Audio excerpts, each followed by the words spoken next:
আসসালামু আলাইকুম, সবাই কেমন আছেন? আশা করি সবাই ভালো আছেন। আলহামদুলিল্লাহ। নতুন একটা ভিডিও নিয়ে চলে আসলাম। আমি আমজাদ আপনাদের মাঝে। এই মুহূর্তে আছি নিজের গ্রামের বাড়িতে। তো দেখতে পারতেছেন রেডি হয়ে বের হয়ে গেলাম নিজের গাড়ি নিয়ে ট্রিপের উদ্দেশ্যে।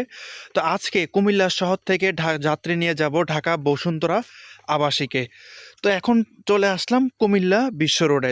শেষে আমাদের পদুয়ার বাজার বিশ্ব রোড ক্রসিং করে চলে আসলাম কুমিল্লা শহরে টমটম ব্রিজ। তো দেখতে পারতেছেন যাত্রীর লোকেশন চলে আসছি, উনি হচ্ছে আমার যাত্রী। তো যাত্রী যে ব্যাগপত্র ছিল এগুলো সবকিছু এক মুরব্বী চাচা এগুলো নিয়ে আসতেছে, দেখতে পারেন বস্তা গাড়ি গোটা আর অনেক কিছু। আসলে যাত্রী গাড়িতে উঠলে যাত্রীদের সাথে ব্যাগপত্র থাকবে, এটাই স্বাভাবিক বিষয়। তো দেখতে পারতেছেন মুরব্বী কাকা, উনি হচ্ছে আমার যাত্রীর বাবা। তো উনি দরজা ধরে দাঁড়ায় আছে, বলতেছে আঙ্কেল দরজা খুলতে পারতেছি না। বললাম যে আঙ্কেল দরজা লক, দাঁড়ান আমি খুলে দিচ্ছি। তো ওনাকে খুলে সুন্দর করে গাড়িতে বসাই দিলাম।